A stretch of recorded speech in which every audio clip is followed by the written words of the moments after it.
GIS, le meilleur.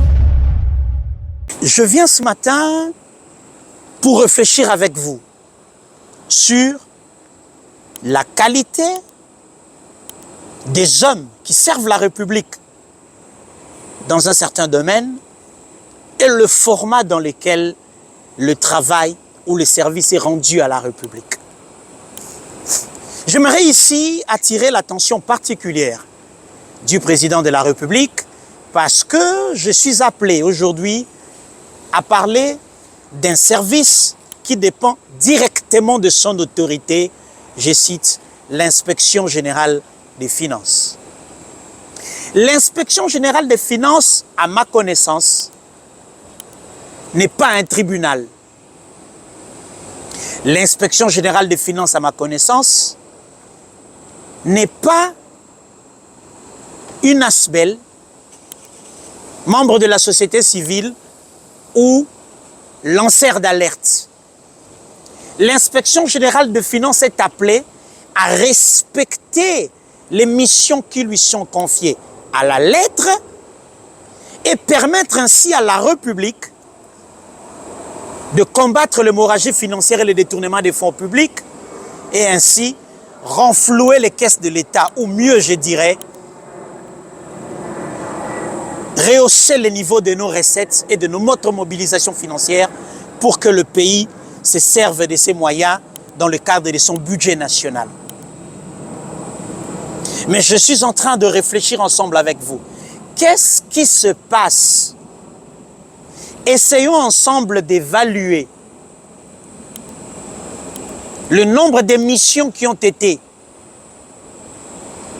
organisées dans les entreprises, partout ailleurs sur l'étendue du territoire national, dans les provinces. Combien de personnes ont été citées sans jugement, sans arrêt, sans avoir été devant les juges naturels, traitées de détourneurs, traitées d'avoir organisé une malversation financière? Combien d'argent détournés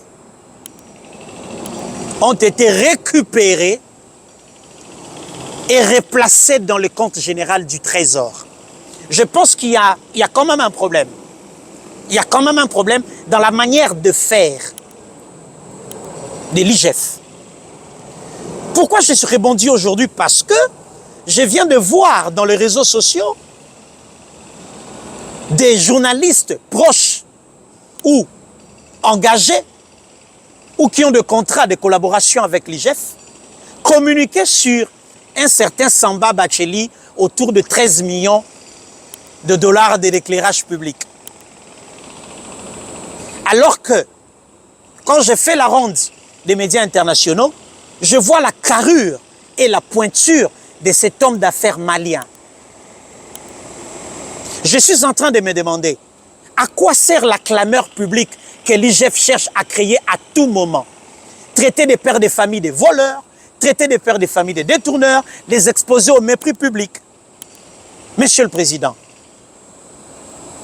les préjudices que subissent les acteurs politiques dans ce pays, les gestionnaires des entreprises de l'État, les ministres en fonction, aujourd'hui, c'est les investisseurs expatriés, étrangers, qui viennent nous apporter main forte.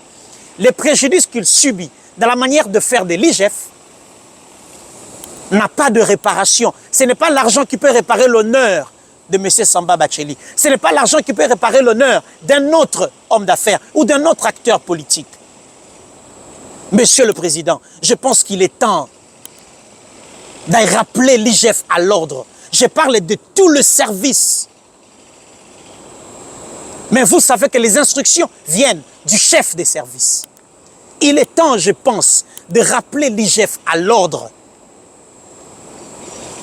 Le climat des affaires pour lequel vous travaillez, pour que l'assainissement de ce dernier puisse attirer des investisseurs, vient de subir un coup de massue à travers cette communication contre un investisseur malien. D'ailleurs, qui a préfinancé ce projet.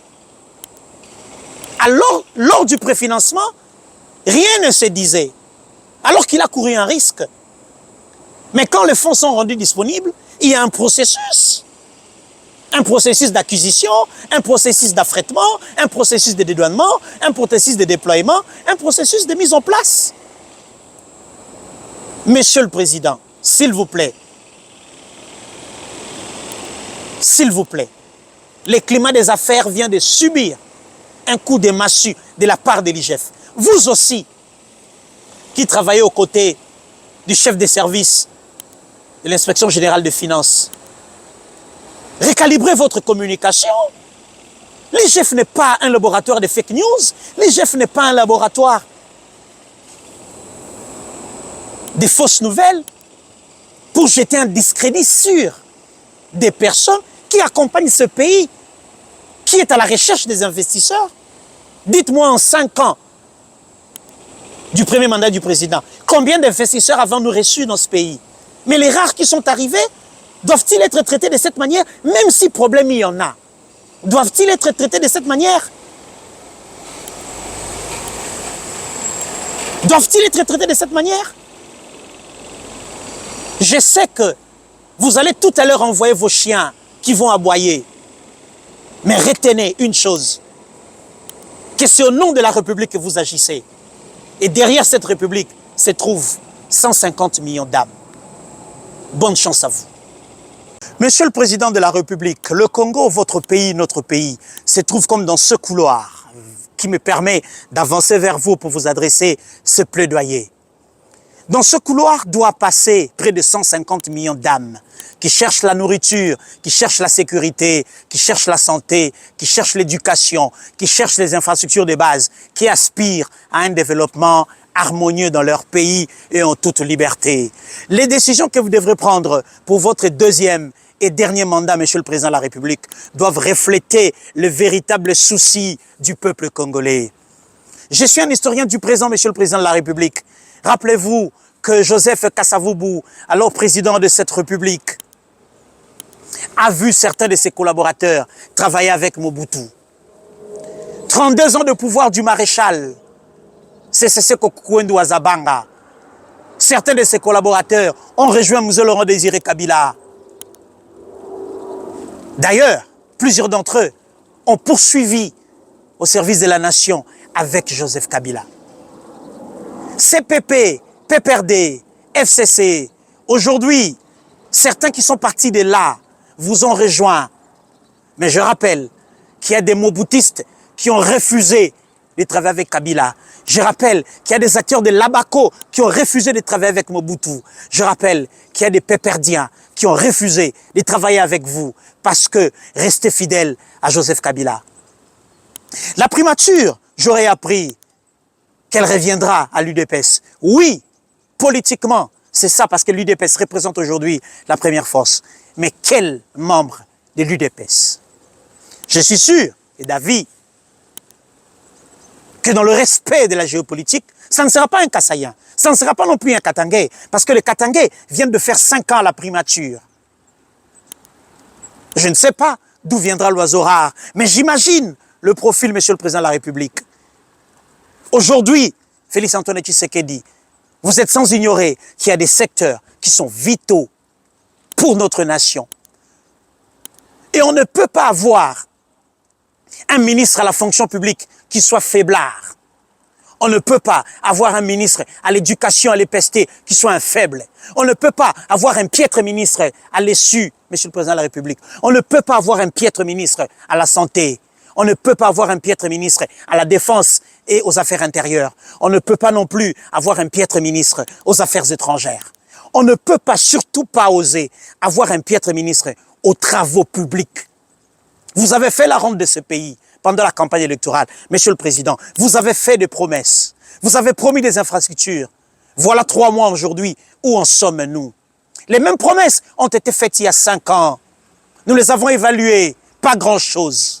C'est vrai, il y a des avancées, il y a des acquis à consolider, tels que dans les secteurs de la fonction publique, tels que dans les secteurs de l'EPST.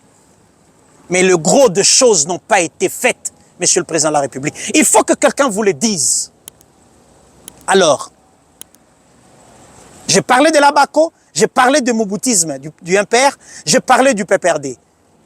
les seuls premiers ministres ou les seuls acteurs politiques qui resteront avec vous en janvier 2029, ce sont les gens de l'UDPS. Parce que le parti va continuer à vivre, va continuer à apporter sa contribution pour la gestion du pays, pour l'équilibre démocratique. Un premier ministre de l'UDPS serait une très bonne chose. Mais qui parmi ceux-là? Je parlerai encore du ministère comme du portefeuille, qui gère les entreprises publiques de l'État. Je parlais du ministère comme de l'urbanisme et habitat, des affaires foncières. Il ne faut pas nous donner des piètres ministres. Qui sont piètres? Ceux qui sont incapables de réaliser votre vision, ceux qui sont incapables de faire immersion dans votre vision, c'est des piètres ministres. Ceux qui sont incapables de porter votre fardeau jusqu'au terminus. Et surtout, un premier ministre qui n'a pas l'ambition présidentielle. Ça, je continue à le dire.